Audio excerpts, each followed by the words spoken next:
Ini adalah alat monitoring tempat sampah berbasis IoT dengan platform Telegram. Nah, kali ini saya akan menjelaskan satu persatu koneksi dari pengkabelan menuju ke ESP32. Oke, kita mulai dari sensornya dulu. Nah, sensornya ini kita pakai ultrasonic waterproof yang modelnya seperti ini. Jadi berbeda dengan yang untuk mendeteksi atau pengukur tinggi air ya, tapi secara kerjanya sebenarnya sama aja. Yang membedakan adalah bentuknya yang lebih pipih, kemudian blind spotnya. Blind spotnya ini kalau yang sensor untuk pengukur level air untuk banjir itu 25 cm, kalau ini hanya 3 cm, jadi lebih pendek blind spotnya. Jadi ini kita lebih cocok untuk kita pasang di tempat sampah seperti itu. Nah, ini alatnya ini waterproof ya, sensornya ini, sehingga aman. Jadi kalau kena cipratan air itu aman. Nah, pembacaan sensor ini itu dari 3 sampai 450 cm. Pada saat kita beli sensor, panjangnya hanya segini kabelnya. Nah, maka kita perpanjang dengan kabel warna hitam. Nah, kabelnya ini isinya ada 4. Jadi kita sambungkan untuk memperpanjang. Ini bisa diperpanjang sampai ini 2 sampai 3 meter. Nah, ini yang merah, yang warna merah ini adalah plus, yang warna hitam ini ada minus. Nah, ini plus minus ini 5 volt. Kemudian yang warna biru ini RX, yang warna hijau ini TX. Nah, kita nanti hanya perlu yang warna hijau aja, yang TX, yang nanti akan kita hubungkan ke pin RX2 pada ESP32. Nah, pada urutannya di konektor ini ada nomornya. Jadi nomor 1 itu warna hitam atau mains, nomor 2 itu warna merah atau plus, nomor 3 ini warna hijau atau TX. Itu aja. Lalu pada alatnya ini di sini ada input DC 5 volt. Ingat ya, 5 volt bukan 12 volt. 5 volt. Kemudian ini ada tombol on off. Kemudian ini ada konektor untuk sensor. Nah, 5 volt ini sendiri kita bisa pakai adaptor 5 volt, atau kita bisa mencari sumber listrik dari yang lain. Misalkan USB to DC seperti ini ya, ada yang jual konektornya, sehingga kita bisa sambungkan ke solar cell.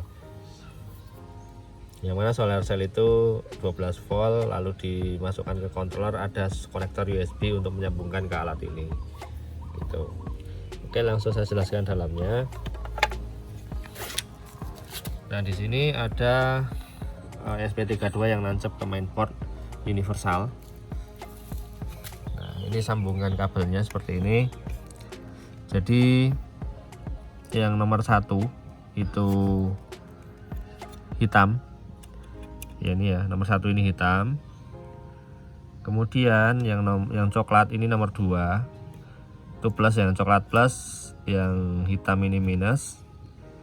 Yang merah ini adalah data TX yang masuk ke pin RX2 ESP32. Nah, bisa dilihat ya seperti ini.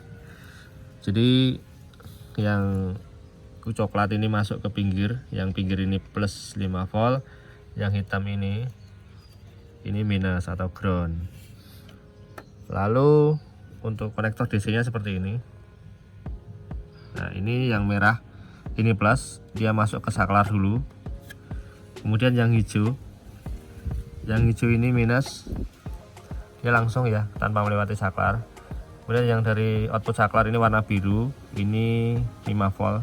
Jadi kita jumper ke terminal 5 voltnya seperti ini. Ini 5 volt, ini ground atau main. Seperti ini ya pengkabelannya. Lalu untuk ke LCD seperti ini. LCD itu ada VCC, ground, SDACL, dan ini trim 4 warna biru. Ini digunakan untuk mengatur kontras atau kecerahan pada tulisannya. Jadi cara ngaturnya, kita putar ke kanan mentok ya, kita putar ke kanan mentok, lalu kita putar ke kiri sedikit demi sedikit sampai tulisannya itu enak dipandang seperti itu ya. Nah, kemudian yang warna merah ini, kabel warna merah ini ground, jadi kita hubungkan ke sini. Nah, merah ini ground atau main, kita hubungkan ke sini, yang coklat ini plus, seperti itu. Lalu yang kabel warna hitam ini SDA, yang warna putih SCL, kita hubungkan ke D21. Jadi SDA, kabel SDA ini kita hubungkan ke pin D21 pada SP32. Lalu kabel warna putih SCL ini kita hubungkan ke D22 pada SP32, seperti itu. Setelah semuanya kita sambung dengan benar, ini disolder ya, ada yang disolder, jadi kalian mesti belajar nyolder dulu dengan benar. Jadi kalau belum bisa nyolder, nanti sambungannya di sini bisa tidak bagus sehingga alat tidak berfungsi dengan baik, seperti itu. Jadi kalau nyambung kabel, nyolder kabel itu ya harus nempel betul, jadi jangan nempelnya cuma dikit gitu ya. Oke, jika sudah berhasil disambung semuanya, lalu kita isi program yang sudah dibuat. Nanti akan saya tunjukkan cara upload programnya. Jadi alat monitoring ini, monitoring tempat sampah sudah kita hubungkan ke laptop. Tampilannya seperti ini, dia masih kosong. Nah, lalu kita langsung saja upload programnya. Jadi setelah kita hubungkan SP32 ke laptop, semuanya harus dipastikan library sudah terinstall ya. Jadi apabila library-nya belum terinstall, kalian install dulu. Untuk info library lebih lengkap bisa dilihat di video monitoring level air sungai.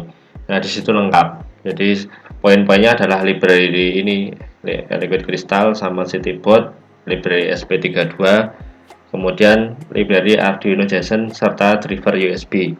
Jadi di materi monitoring tempat sampah ini saya anggap library ini semua sudah diinstal ya. Jadi saya ulangi, jika memang belum pernah menginstal library untuk project IoT berbasis Telegram ini, maka kalian mesti lihat video pada materi monitoring level air sungai, seperti itu.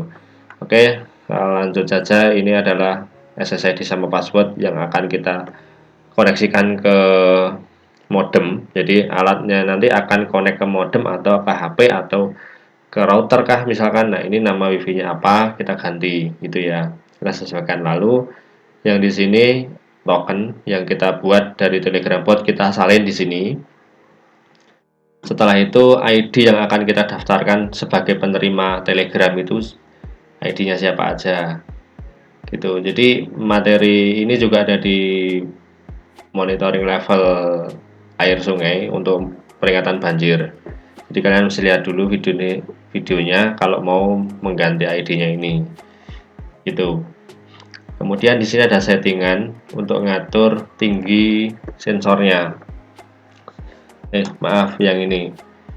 Jadi yang ini untuk ngatur tinggi sensornya mau diletakkan di ketinggian berapa senti gitu ya. Nah, lalu ini ada set penuh. Jadi kalau misalkan tempat sampah udah naik di 80 cm, maka akan ada notifikasi bahwa tempat sampah telah penuh. Seperti itu. Oke, langsung saja kita upload. Kita pilih ini SP32 dev modul, lalu pilih COM-nya, COM 5. Lalu kita upload.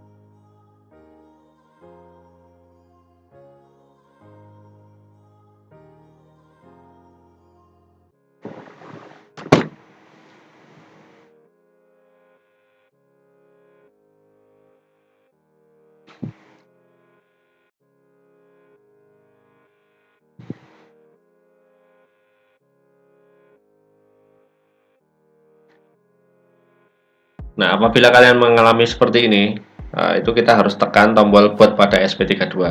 Kita tekan. Nah, lalu akan proses penguploadan seperti ini muncul ya. Jadi setiap modul SP32 itu ada yang perlu ditekan tombol bootnya, ada yang tidak perlu ditekan tombol bootnya. Nah, upload selesai, kita buka serial monitor.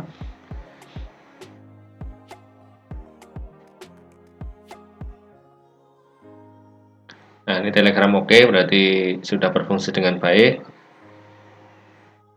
Kemudian kita buka Telegramnya, kita tes, kita klik start di sini. Ini ya sampah bot ya Telegramnya. Ini kita perhatikan di sini ada respon nggak?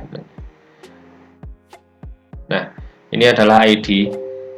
Jadi Telegram memberikan balasannya ini, balasannya seperti ini. Jadi ID punya saya itu ini ya untuk Telegramnya seperti itu.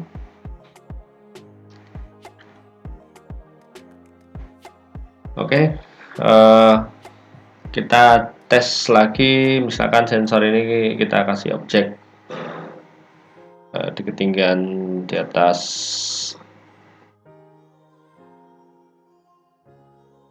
80 cm ya, ada notifikasi apa enggak kira-kira gitu.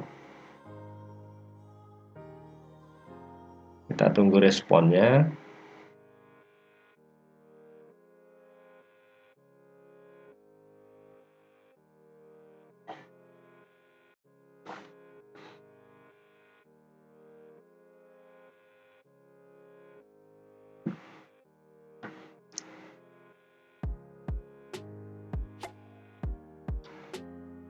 Jadi di serial monitor ini hanya menampilkan jarak saja. Nah, ini ada notifikasi ya, di serial monitor sudah ada. Nah, di Telegram juga sudah muncul notifikasinya. Seperti ini. Oke, seperti itu mengenai monitoring tempat sampah berbasis Telegram.